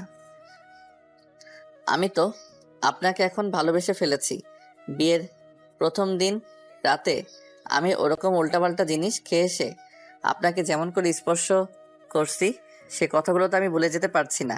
আমার ওরকম স্পর্শটা আবারও চাই। তাহলে কেন আমাকে দূরে সরিয়ে দেন? আদ্রিতা কিছু বলতে কেউ পারলো না, আর ঈশান ওর মনের অব্যক্ত অনুভূতিগুলো আদ্রিতাকে জড়িয়ে ধরে রেখে প্রকাশ করলো। আদ্রিতা বেশ অস্বস্তি লাগছিল। ঈশান যেটা বুঝতে পেরে ওকে ছেড়ে দিল আর বলতে লাগলো, একটা কথা কি জানেন তো? এতদিন ভাইয়া ভালোবাসার জন্য আপনি ছটফট করেছেন, আর এখন তার ছোট ভাই আপনাকে ভালোবাসে, তো খুব বেশি কাছে পেতে চাইছে, ভালোবেসে উজাড় করে দিতে চাইছে। সেটা আপনার সহ্য হচ্ছে না, সেটা আপনি তুচ্ছ ভাবছেন। কিন্তু যখন খুব বেশি দূরে চলে যাব তখন দেখবেন এই ভালোবাসাটাই আপনার কাছে অমূল্য হয়ে যাবে। খুঁজে পাবেন না আমাকে। এই স্পর্শগুলো তখন মনে করিয়ে দেবে আপনার এই জুনিয়র বর আপনাকে কতটা ভালোবাসতো। একটা কথা কি জানেন তো? এতদিন ভাইয়া ভালোবাসার জন্য আপনি ছটফট করেছেন, আর এখন তার ছোট ভাই আপনাকে ভালোবাসে, তো খুব বেশি কাছে পেতে চাইছে, ভালোবেসে উজাড় করে দিতে চাইছে। সেটা আপনার সহ্য হচ্ছে না, সেটা আপনি তুচ্ছ ভাবছেন। কিন্তু যখন খুব বেশি দূরে চলে যাব তখন দেখবেন এই ভালোবাসাটাই আপনার কাছে অমূল্য হয়ে যাবে। খুঁজে পাবেন না আমাকে। এই স্পর্শগুলো তখন মনে করিয়ে দেবে আপনার এই জুনিয়র বর আপনাকে কতটা ভালোবাসতো। ঈশান আদ্রিতার কাছে আসার চেষ্টা করে আর ওই ঈশানকে এমন করে দূরে সরিয়ে দেয়। তো এভাবে পুরো 1 মাস কেটে গেল। এর মাঝে ঈশান যতবার আদ্রিতার কাছে যাওয়ার চেষ্টা করেছে, আদ্রিতা ততই ওকে ইগনোর করেছে। আর এই 1 মাসে ঈশান বেশ কয়েকবার আদ্রিতার সাথে শারীরিক সম্পর্কে লিপ্ত হয়েছে, কারণ ঈশান এখন কষ্ট পেলেই নেশা করে বাসায় ফেরে, যার জন্য আদ্রিতা ওকে আটকে রাখতে পারে না। আর মিও ঈশানের আর আদ্রিতার বিষয়টা বুঝতে পেরে কয়েকবার ঈশানকে ওসব উল্টাপাল্টা ওষুধ খাইয়ে দিয়েছে। আর ঈশানও সেই মাতলামি করে আদ্রিতাকে জোরপূর্বক ভালোবেসে ঘুরিয়ে দিয়েছে, যার জন্য আদ্রিতা চাইলেও আর ঈশানকে আটকে রাখতে পারেনি। তো বেশ কয়েকদিন পরের ঘটনা, দুপুরের দিকে ঈশান বাসায় আসে, দেখে আদ্রিতা কার সাথে যেন হেসে কথা বলছে। ঈশান বেশ কিছুক্ষণ ওর সাথে কথা বলার চেষ্টা করলে যখন আদ্রিতা কোনো রেসপন্স করছিল না, তখন ঈশানের বেশ খারাপ লাগে। অন্যদিকে আদ্রিতা জানি ঈশানকে যদি একটু সুযোগ দেয় তাহলেই ও দুষ্টুমি করতে শুরু করবে। এমনিতেই তো আর ঈশান অফিস থেকে ফিরে আসেনি, তাই আদ্রিতা ঈশানকে কোনো পাত্তাই দিল না। ওর প্রচন্ড পরিমাণে রাগ হয়ে গেল। কন্ট্রোল করতে না পেরে টেবিলের উপর থাকা একটা কাচের গ্লাস নিয়ে দেওয়ালে ছুঁড়ে মারল, তারপর বাসা থেকে বেরিয়ে গেল। ঈশানের এরকম রাগান্বিত চেহারা দেখে আদ্রিতা ভয় পেয়ে গেল। ঈশানের প্রচন্ড পরিমাণে খারাপ লাগলো, ভাবলো যে মানুষটাকে এত বেশি ভালোবাসে সে কি এরকম করে ইগনোর করছে। তো সারাটা দিন ঈশান আর বাসায় ফিরলো না। রাত 12টার দিকে যখন মাতাল অবস্থায় বাসায় ফিরলো, তখন দরজা খুলতেই ঈশান খেয়াল করলো আম্মু, আব্বু, মিহি আর আদ্রিতা ডাইনিং রুমে বসে আছে। ঈশান ডুলতে ডুলতে রুমের দিকে যেতে গেলে আদ্রিতা ওর কাছে আসলো, তারপর ওকে ধরতে গেলে ঈশান বলল, একদম আমাকে ছুবেন না, কোনো ভালোবাসা দেখাতে হবে না। আপনি আমাকে ভালোবাসেন না, এখন আব্বু আম্মুর সামনে ভালোবাসা দেখাতে হবে না। আপনি চাইলে বাড়ি চলে যেতে পারেন, আমি আর আপনাকে ডিস্টার্ব করব না। ঈশানের এরকম দ্বারা কথা শুনে আব্বু আম্মু আর মিহির বুঝতে বাকি রইল না আদ্রিতা এখনো ঈশানকে মেনে নিতে পারেনি, যার জন্য ঈশান প্রায় ড্রিঙ্কস করে আসে। মিহি বিষয়টা খেয়াল করে কয়েকবার আব্বু আম্মুকে বললে ওরা বিশ্বাস করেনি, কিন্তু আজকে স্বচক্ষে দেখার জন্য ওরা ডাইনিং রুমে বসেছিল। ঈশানের মুখ থেকে এমন কথা শুনতে আদ্রিতা মাথাটা নিচু করে ফেলল। আব্বু আম্মু ভেবেছিল আদ্রিতা হয়তো বিয়েটা মেনে নিয়েছে, কিন্তু এখনো যে ঈশানকে এত বেশি ইগনোর করে সেটা ভাবতেও পারিনি। ঈশান পড়ে যেতে নিলে আদ্রিতা আবার ওকে ধরতে লাগলো। ঈশান ওকে ছাড়িয়ে নিল আর বলতে লাগলো, একদম ছোবেন না আমাকে। আপনি আমাকে একটু ভালোবাসেন না, দরকার নেই আর আপনাকে ভালোবাসার। কেন বিয়ে করেছিলেন আমাকে? আমি তো অন্য একটা মেয়েকে বিয়ে করতে পারতাম, তাকেও অনেক ভালোবাসতে পারতাম। তাহলে কেন আপনি আমার লাইফে আসলেন? যেদিন থেকে আপনার সাথে বিয়ের কথা চলছে সেদিন থেকে আমি আপনাকে নিয়ে ভাবতে ভাবতে ভালোবেসে ফেলেছি। শুধু আপনাকেই বোঝাতে পারলাম না কতটা ভালোবাসি। ঈশান, তুমি ড্রিঙ্কস করেছো? প্লিজ রুমে চলো, দেখো উল্টাপাল্টা কথা বলো না, আমি তোমাকে সবটা বুঝিয়ে বলবো। কি বোঝাবেন আপনি আমাকে? কিচ্ছু বোঝাতে হবে না। আপনি আমাকে যতটা পিচ্চি মনে করেন আমি অতটাও পিচ্চি নই। আমি আপনার বর, সবটাই জানি। স্বামীর ভালোবাসাটা আমি আপনাকে দিয়েছি, আর আপনি আমাকে বারবার দূরে সরিয়ে দিয়েছেন। দরকার নেই আর আমাকে এরকম করে সাহায্য করার। অনেক দয়া করেছেন আমার উপর, আর করতে হবে না। আপনি কালকে বাসায় চলে যাবেন আমার সাথে, আর আমার পরিবারের সাথে আপনাকে থাকতে হবে না। ঈশান কথাগুলো বলে নিজেকে ছাড়িয়ে নেওয়ার চেষ্টা করলে আদ্রিতা জোরপূর্বক ওকে রুমে নিয়ে শুইয়ে দিতে গেলেই ঈশান হঠাৎ করে ওকে জড়িয়ে ধরল। আদ্রিতা তাল সামলাতে না পেরে ঈশানকে নিয়ে বিছানায় পড়ে গেল। ঈশান উপরে আর আদ্রিতার উপরে, দুজনেই বিছানায় পড়তে আদ্রিতার ঠোঁটের সাথে ঈশানের ঠোঁট জোড়া লেগে গেছে। ঈশান আদ্রিতার মিষ্টি ঠোঁটের ছোঁয়া পেতে রেসপন্স দিতে আরম্ভ করলো। আদ্রিতা নিজেকে ছাড়িয়ে নেওয়ার চেষ্টা করলে ঈশান ওকে নিজের সাথে শক্ত করে চেপে ধরে কিস করতে আরম্ভ করলো। তারপর আস্তে আস্তে পুরো আদর করে ভরিয়ে দিতে লাগলো। আর বাকি রাতটা জুড়ে আদ্রিতার অনিচ্ছা সত্ত্বেও ঈশান ওকে ভালোবাসা আর আদরে আদরে ভরিয়ে দিল। তো পরদিন সকালে উঠে ঈশান ফ্রেশ হয়ে নেয়। তারপর নেশা কাটলে রাতের কথা মনে পড়তে নিজের ভেতর খারাপ লাগা কাজ করে।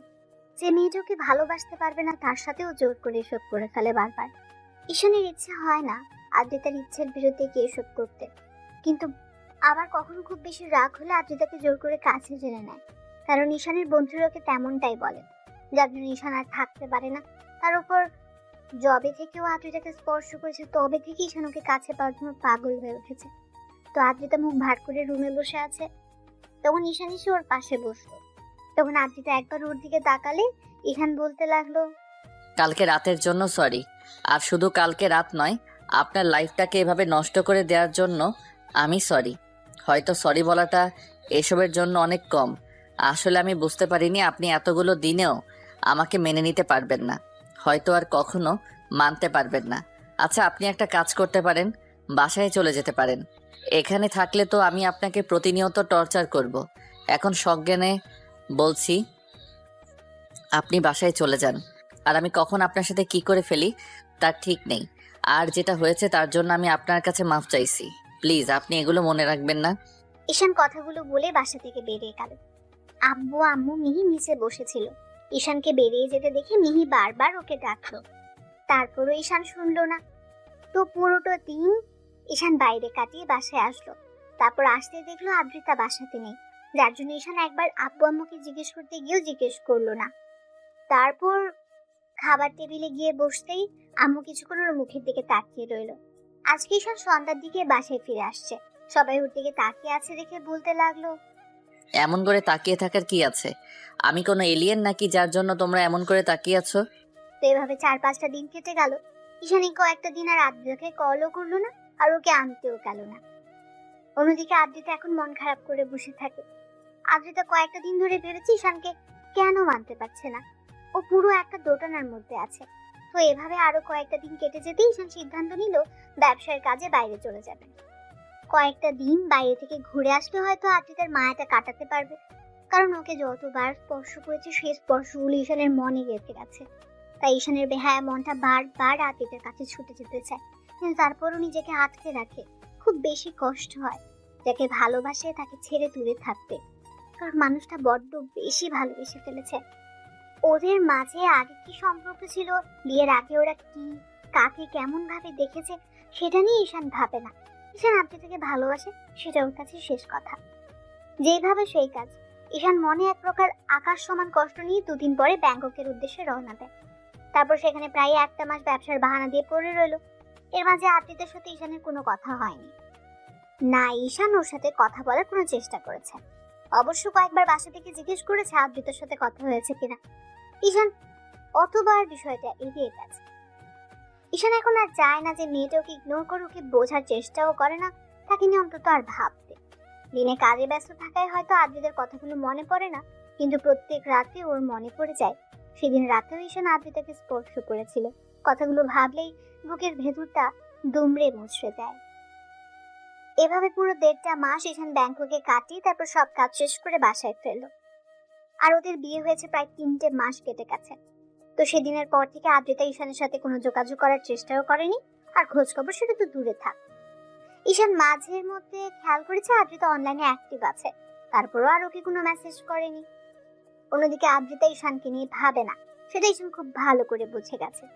বাসায় আসার পর যখন আব্বু আম্মু জিজ্ঞেস করেছিল আদ্রিতার সাথে কথা হয়েছিল কিনা, তখন ঈশান বলেছিল, আম্মু সবেমাত্র বাসায় আসলাম আর এসব কথা জিজ্ঞেস করতে শুরু করে দিয়েছো। এমন না যে তোমরা বিষয়টা জানো না, তাহলে এত কেন জিজ্ঞেস করতে হবে? দেখো আম্মু, আমি রাগ করছি না, এটা সামান্য বিষয়। যার সাথে আমার পুরো 2টা আমার যাবত যোগাযোগ নেই, তার সম্পর্কে আমি কি করে বলবো? তোমরা তো একটাবার খোঁজ খবর নিয়ে দেখতে পারতে নাকি? আমার মতো রাগ করে খোঁজ খবর নেওয়াটা বন্ধ করে দিয়েছো। সবাই চুপ করে আছে, তাই ঈশান কথা না বাড়িয়ে রুমে চলে গেল। তারপর ফ্রেশ হয়ে রেস্ট নিতে লাগলো। এভাবে আরো কয়েকটা দিন কেটে গেল। ঈশান অফিসে বসে আছে, এর মাঝে আদ্রিতার বাসা নম্বর থেকে কল আসলো। বেশ কিছুক্ষণ যাওয়ার পর ঈশান রিসিভ করলে ও পাশ থেকে আদ্রিতার আম্মু বলতে আরম্ভ করলো, আব্বু কোথায় তুমি? কেন আম্মু, কোনো সমস্যা হয়েছে? আপনি এভাবে কথা বলছেন কেন? আপনার কণ্ঠটা কেমন যেন শোনাচ্ছে। কোনো সমস্যা হয়েছে আমাকে বলেন। আব্বু তোমার বউ তো মাথা ঘুরে পড়ে গেছে, একটু আসতে পারবে তুমি? আদ্রিতার সম্পর্কে এরকম কথা শোনার সাথে সাথে ঈশানের বুকের ভেতরটা মোচড় দিয়ে উঠল। ঈশান উঠে দাঁড়ালো আর বলতে আরম্ভ করলো, আম্মু কিসব বলো? কখন হয়েছে আর কিভাবে হলো? ও এখন কেমন আছে? এখন ভালো আছে, ডক্টর ইঞ্জেকশন পুশ করে দিয়েছে আর বলেছে ও প্রেগনেন্ট। তুমি কি একটু আসতে পারবে আব্বু? আদ্রিতার প্রেগনেন্ট কথা শোনার সাথে সাথে ঈশানের হাত থেকে ফোনটা পড়ে গেল। ওর চোখ দিয়ে টপ টপ করে পানি পড়তে আরম্ভ করলো। ঈশান চেয়ারটায় বসে পড়লো। অন্যদিকে আদ্রিতার আম্মু ঈশানের কোনো রেসপন্স না পেয়ে কলটা কেটে দিলেন। ঈশান 5 মিনিট পরে তাড়াহুড়ো করে অফিস থেকে বেরিয়ে গেল। তারপর আব্বু আম্মুকে ফোন করে দিতেই ওরা বিষয়টা জানতে পেরে অনেক খুশি হলো। আধ ঘন্টার মধ্যে ঈশান আদ্রিতার বাসায় আসতেই তারপর দৌড়ে ওর রুমে গেল। আদ্রিতা বিছানায় আধশোয়া হয়ে বসে আছে। ঈশানকে দাঁড়িয়ে থাকতে দেখে আদ্রিতার আম্মু রুম থেকে বেরিয়ে গেলেন। ঈশান গুটি গুটি পায়ে গিয়ে আদ্রিতার সামনে দাঁড়ালো। আদ্রিতা একবারও ওর দিকে তাকিয়ে লজ্জা পেয়ে মাথাটা নিচু করে নিল। লজ্জায় আদ্রিতার গালগুলোতে লাল বর্ণ ধারণ করেছে। আদ্রিতা একদম জড়সড় হয়ে আছে ঈশানকে দেখে, আর চোখগুলো কেমন যেন বন্ধ করে নিয়েছে। ঈশানের সেদিকে কোনো খেয়াল নেই, ও তাড়াহুড়ো করে আদ্রিতার সামনে বসলো। আদ্রিতা কিছু বুঝে ওঠার আগে ঈশান ওর একটা হাত 2 হাতের মুঠোয় নিল। আদ্রিতা ভাবলো ঈশান হয়তো এখন ওকে বুকের সাথে জড়িয়ে ধরবে কিংবা হাতে চুমু দেবে, কিন্তু ঈশান ওর ধারণাটা ভুল করে দিল। এখন কেমন আছো? ঈশানের কথাতে আদ্রিতা ওর দিকে তাকালো। খেয়াল করলো ঈশানের চোখে পানি টলমল করছে।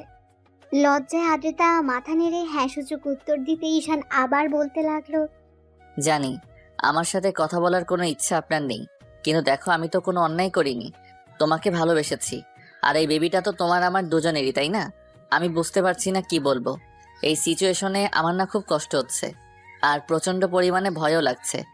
মনে হচ্ছে তুমি এই বেবিটা নিয়ে খুশি নাও। ঈশানের এরকম দ্বারা কথা শুনে আদ্রিতা অসহায়ভাবে ওর দিকে তাকালো। তখন ও আবার বলতে আরম্ভ করলো, আচ্ছা, রাগ অভিমান যদি তোমার আমার উপর থাকে সেটা আমার উপর দেখিও, তারপরও ভুলেও এই বেবিটার কোনো ক্ষতি করো না। ও তো আমার একার বেবি নয়, বলো তোমারও, তাই প্লিজ ওর কোনো ক্ষতি করো না। আর আমি কথা দিচ্ছি, তুমি ওকে যদি রাখতে না চাও তাহলে ও পৃথিবীতে আসার সাথে সাথে আমি তোমার কাছ থেকে ওকে নিয়ে অনেক দূরে চলে যাব। তারপর আমার বেবিটার কোনো ক্ষতি করো না প্লিজ। ঈশান কথাগুলো বলে কান্না করে দিল। ওর চোখ দিয়ে অনবরত পানি পড়ছে। আদ্রিতা ভাবতেও পারেনি এমন একটা দিনে ঈশান এমন একটা কথা বলবে। ওর এমন কথা শুনে আদ্রিতা অবাক হয়ে গেল। তারপর বলতে আরম্ভ করলো, ঈশান এসব কি বলছো তুমি? আমি বেবির ক্ষতি করে দেবো মানে? তুমি আমাকে এতটা বাজে ভাবতে পারছো? ছি, তুমি এসব কি করে বলতে পারছো? আপনি তো আমাকে স্বামী হিসেবে মানেন না, এই বিয়েটাকে মানেন না। আজকে 3টা মাস হয়ে যাচ্ছে আপনি একটাবার নিজে থেকে আমার খোঁজ খবর নেননি। 2টা মাস হয়ে গেল আমাদের মাঝে কোনো যোগাযোগ নেই। আমি জানি আপনি আমাকে স্বামী হিসেবে মানতে পারেননি, ওই জন্য আমার থেকে দূরে সরে থাকার চেষ্টা করছেন। আমি একবার বলতে আপনি বাসায় চলে আসছেন, কিন্তু দেখেন 1টা মাস তো আমরা একসাথে ছিলাম, আর এই বেবিটা যে আমার, আমি এটা খুব ভালো করে জানি। তাছাড়া আপনি যে ওকে মন থেকে মানতে পারবেন না সেটার আমার জানতে বাকি নেই। তাই প্লিজ অন্তত ওর কোনো ক্ষতি করিয়েন না। ছি ঈশান, তুমি এসব কি বলতে চাইছো? তোমাকে আমি মেনে নিতে পারিনি কিংবা বিয়েটা মন থেকে মানতে পারিনি, তার জন্য আমাদের বেবিটাকে আমি নষ্ট করে দেব? ওকে আমি কষ্ট দেব? তুমি এতটা বাজে আমাকে ভাবতে পারলে? না মানে আসলে আমি ভেবেছিলাম আপনি এই বেবিটা। ঈশান কথাটা শেষ করার আগেই আদ্রিতা ওর মুখটা হাত দিয়ে আটকে দিল আর কান্না করে দিয়ে বলতে লাগলো, প্লিজ ঈশান, আর এরকম বাজে কথা বলো না। এইসব বললে আমার খারাপ লাগছে। তুমি এতটা বাজে আমাকে ভাবতে পারছো? ছি, আমার ভাবতেই অবাক লাগছে। তুমি আমার স্বামী হয়েও আমাকে এরকম একটা কথা বলতে পারছো? আমি তো তোমার অপেক্ষাতেই ছিলাম।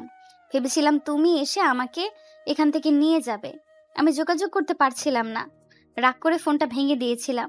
কারণ তুমি আমাকে এত ভালোবাসার পরেও তোমার ভালোবাসাটা আমি বারবার দূরে সরিয়ে দিয়েছিলাম। আমি 1টা মাস যাবৎ শুধু তোমাকে নিয়ে ভেবেছি। ভাবতে ভাবতে তোমার প্রতি আমার ভালোবাসার সৃষ্টি হয়েছে। তারপর যখন তোমার ভালোবাসাটা বুঝতে পারলাম, তখন বাসায় বারবার কল করেছিলাম, কিন্তু তোমার কথা ভয়ে ওদেরকে বলতে পারিনি যে ওরা হয়তো আমার উপর রাগ করবে।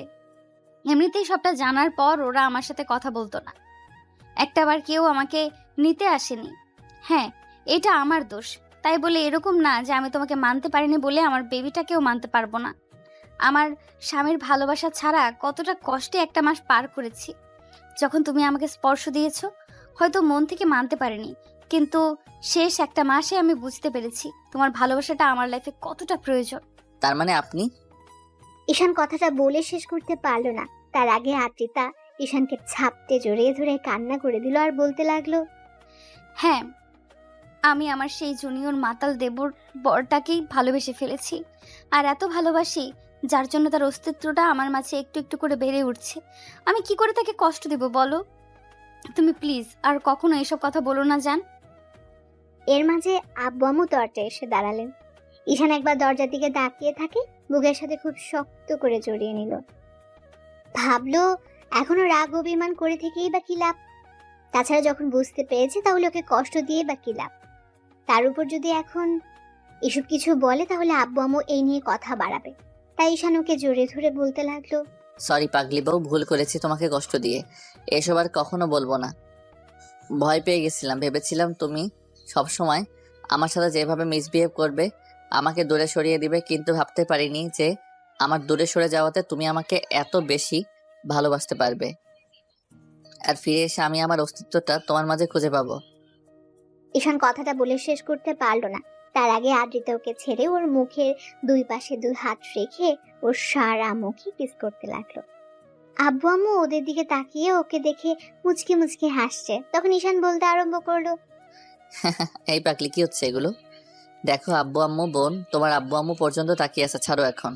ঈশানের এরকম কথা শুনে আদ্রিতা দরজার দিকে তাকিয়ে পুরো লজ্জায় লাল হয়ে গেল। তারপর ঈশানের বুকে মুখ গুজে দিয়ে ওকে ঝাপটে জড়িয়ে ধরলো। ঈশান একটু ইশারা করতে মিহি বলতে লাগলো, আব্বু আম্মু আঙ্কেল আন্টি এখন চলো আমরা এখান থেকে যাই। এখানে থাকাটা ভালো হবে না, ওদের একটু একা থাকতে দেই। তো 5 বছর পরের ঘটনা। ঈশান ব্যালকনিতে দাঁড়িয়ে আছে। এর মাঝে কেউ একজন এসে ওর একটা হাত ধরে বলতে লাগলো, বাবাই বাবাই, মামনি কি রুমে আছে? কারো আধো আধো কণ্ঠে কথা শুনে ঈশান খেয়াল করলো তিনি গুটি গুটি বায়ে ওর দিকে এগিয়ে আসছে। ঈশান পিচ্চিটার সামনে হাঁটু গেড়ে বসে ওর গালগুলো টেনে দিয়ে কপালে একটা চুমু দিয়ে বলতে লাগলো, কেন মামুনি, কি হয়েছে? তুমি তোমার মামুনিকে খুঁজছো কেন? না মানে আমি না একটা কথা শুনেছি, জানো তো বাবাই। কি কথা আমার পিচ্ছি বুড়িটা? আমি বলবো, কিন্তু তুমি মামনিকে বলবে না, কেমন? না হলে মামনি আমাকে বকা দিবে। আচ্ছা বলো। বলবো না, তুমি আমাকে বলো। বাবাই, আমি শুনেছি আম্মু নাকি তোমার থেকে সিনিয়র। ঈশান তন্নির কথাতে একটা মুচকি হাসি দিয়ে ওর গালে একটা পাপড়ি দিয়ে ওর গলাটা জড়িয়ে ধরতে ঈশান ওকে আলতো করে জড়িয়ে ধরে বলতে লাগলো, হ্যাঁ মামনি, সেটা ঠিক আছে, কিন্তু তোমাকে এসব কথা কে বললো? মামুনি সেদিন বলছিল, আর তোমাকে বলতেও বারণ করেছিল। ওই জন্য আমি বারণ করলাম যেন মামুনিকে তুমি না বলো। বাবা মেয়ে মিলে এখানে কি লুকিয়ে কথা বলা হচ্ছে শুনি? আমাকে রেখে কি সব বলা হচ্ছে? বাবাই চুপ করো, মামুনি এসে গেছে, আর কখনো কিন্তু এসব বলবে না। আর যদি বলো তাহলে বলবো আমি এগুলো বলিনি, কেমন? তন্নি আব্বুকে ছেড়ে দিয়ে দৌড়ে চলে গেল, আর আদ্রিতা ওর দিকে তাকিয়ে রইল। এবার ঈশান উঠে এসে ওর সামনে দাঁড়াতে আদ্রিতা ঈশানের চোখে চোখ রাখলো। ও আদ্রিতার দিকে ড্যাব ড্যাব করে তাকিয়ে আছে দেখে বলল, এই এমন করে তাকিয়ে কি দেখো শুনি? কথা বলে শেষ করতে পারলো না। ঈশান ওর কোমরে জড়িয়ে ধরে নিজের সাথে মিশিয়ে নিল। তখন আদ্রিতা একটা রাগী মুড নিয়ে বলল, এই তোমার মতলবটা কি? এই ভর দুপুরে কি শুরু করলে তো আবার? এমন করে তাকিয়ে আছো কেন তুমি? আমার বউটাকে দেখছি, তাতে তোমার কি? আর এমন করে তোমাকে কেন কাছে টেনে নিচ্ছি বুঝতে পারছো না? এখন আমার আদর আদর পাচ্ছে। আর তন্নি সেদিন বলছিল ওর পুচকে একটা ভাই আসবে কবে, সেজন্য ভাবছিলাম যে খুব শীঘ্রই ওর ভাইটাকে আনার ব্যবস্থা করব। আদ্রিতা রাগ করবে কি ঈশানের এরকম কথাতে লজ্জায় পুরো গুঁড়ো লাল হয়ে গেছে। তারপর হঠাৎ ওর বুকে মুখ লুকিয়ে বলতে লাগলো, তুমি না ফাজিল একটা, খালি এসব বলে লজ্জা দাও। তার উপর জানো, এইসব বললে আমার প্রচন্ড পরিমাণে লজ্জা লাগে, আর তুমি সেগুলোই করো। তোমাকে লজ্জা ফেলতে তো আমার ভালোই লাগে। লজ্জায় যখন তোমার গালগুলো টমেটোর মতো লাল হয়ে যায় না, তখন তোমাকে আদর করতে বেশ লাগে। যা দুষ্টু, তোমার শ্রোতাদের সামনে কি সব উল্টাপাল্টা বলো? হ্যাঁ, তুমি না আসলে অনেকটা দুষ্টু আর লুচু একটা। তাহলে তো লুচুগিরিটা করেই দেখাতে হয়। এই না, উল্টাপাল্টা কিছু করবে না কিন্তু এখন। কে শুনে কার কথা? ঈশান হুটহাট করে আদ্রিতাকে ছাড়িয়ে নিয়ে হ্যাচকা টান দিয়ে কোলে উঠিয়ে নিল। আদ্রিতা ওর গলাটা জড়িয়ে ধরতে ঈশান ওর দিকে ঠোঁট জোড়া এগোলো। আদ্রিতা ওর শার্টের কলার আঁকড়ে ধরে ওর ঠোঁটের সাথে ঠোঁট জোড়া মিলিয়ে দিল। এই যে, আপনারা কি দেখছেন?